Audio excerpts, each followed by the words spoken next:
Hey friends, welcome back to the cabin. How do you prepare that can of corned beef hash that you found in the back of the pantry? I'm going to show you how.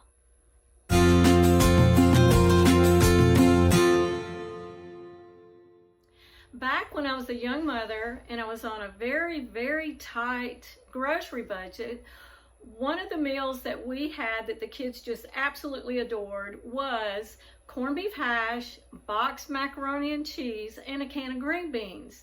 And maybe it's not the most nutrient dense, I understand that, but it helped to stretch my budget. The kids loved it, and it was much the and much better than going to a fast food restaurant. Number one, it was prepared at home, so I had some control over some of the ingredients that went in it.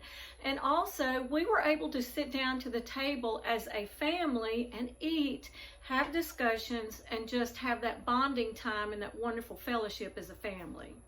Sometimes Jerry and I will reminisce on those days gone by because all of our children are grown now, and we were talking about the other night. He said, do you remember when we used to have corned beef hash and a box of the cheap macaroni and cheese? He said, I would love to have that again just for a treat, one night. So I thought, why not tonight? So that's what we're going to do. And I wanted to bring you along because some people, even if you purchase this, or maybe you haven't purchased it because you didn't know how to fix it, to put in your preparation area of your pantry. And it's a wonderful canned good to have in your pantry. Maybe you thought, I don't know how to fix it. It's so simple, and I'm going to share that with you right now. But 2 tips before we get started. You're going to need a well-seasoned cast iron skillet. That's going to fare better when we try to crisp up this corned beef hash. And also, you want the highest quality of fat that you can find. My choice is ghee. I love using ghee for so many things, but it just really outdoes itself when we're making our corned beef hash. But you can use ghee, tallow, lard, or butter, but butter will tend to burn quicker than ghee, so that's why I prefer ghee. So I'm about to turn my camera around, get you pointed down so you can see where the action is, and let's get started. The first thing that we're going to do is we're going to put a generous amount of ghee in the skillet. Corned beef hash does have a tendency to stick, and that's why we want a good quality fat in a well-seasoned skillet. So we're going to start with about 2 tablespoons. Now, ghee is a very nutritious fat.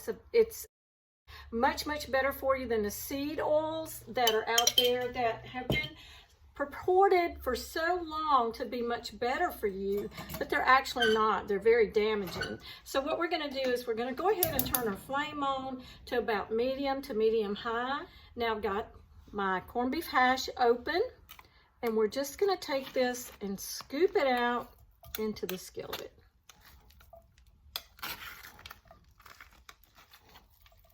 You can buy corned beef in the can, much like Spam, that doesn't have the potatoes. And you can actually add diced potatoes to that as well. So if you find that on sale, if you prefer that over the canned, and that's where some of the liquid had settled in the bottom of the can during processing, so it's a little bit discolored. It's not a problem at all. Don't let it scare you. That is perfectly normal. So we're going to push this down in there and get this out of the way because that is a sharp edge. And we're going to chop it up so that I can kind of level it out in the skillet.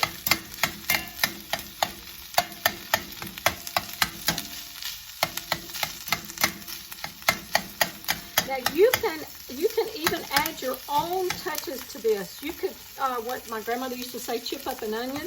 You can chip up an onion. You can add some seasonings that you prefer, whatever you like. I would not add salt because even the reduced is pretty salty, so I'm not going to add any salt. I may add just a little bit of pepper. Like I said, you can add onions, you could add bell pepper, you could add some spices, some fresh herbs, whatever you prefer. So what we're going to do is we're going to let this just cook. There's a little bit of liquid in there. We're not going to stir it up or anything. We're going to just let that liquid cook off. While this is cooking down, I wanted to also mention to you that when you do purchase your corned beef hash in a can, I highly recommend a name brand. It's a little bit more, but I have had very poor results with store brands. Okay, so I'm going to let this cook down for a little bit, and I'll be back with you in a minute when it's time to stir it and flip it over and show you what we're looking for. Okay, so I'm going to go ahead and start stirring it around a little bit. You can see it's crisping up beautifully. I like to stir it and level it back out some and let it crisp up again. It's just turning out wonderful. And it smells amazing.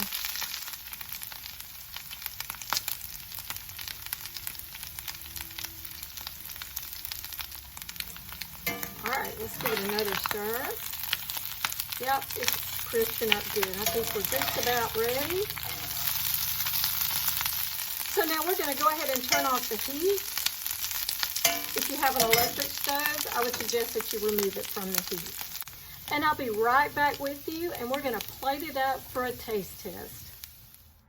Okay, here's the taste test.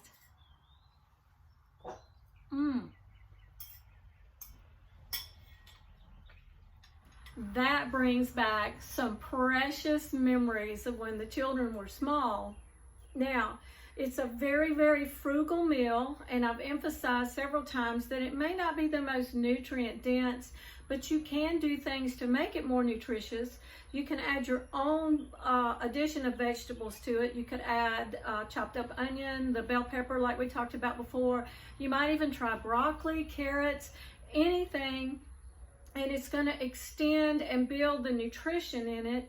And the little cheap box of macaroni and cheese, I know it's going to be a filler, but if you have children, a little bit of that will help to satisfy, to satiate them, and help them to enjoy the other things like the other vegetables. So you can do it for probably maybe $5 or $6. You can feed a family of 4, and you're going to sit down to the table with your family. You're not pulling through a drive-up fast food line. That is so expensive these days. It's just unbelievable how expensive it is. And if you can make some homemade rolls, some homemade biscuits, if you do sourdough and you have some sourdough on the side, that really ramps up the nutrition. Those are some things that you can do for a very, very frugal meal. And also keep all of this stuff in your prepared pantry as a filler as well. So you can't go wrong with it.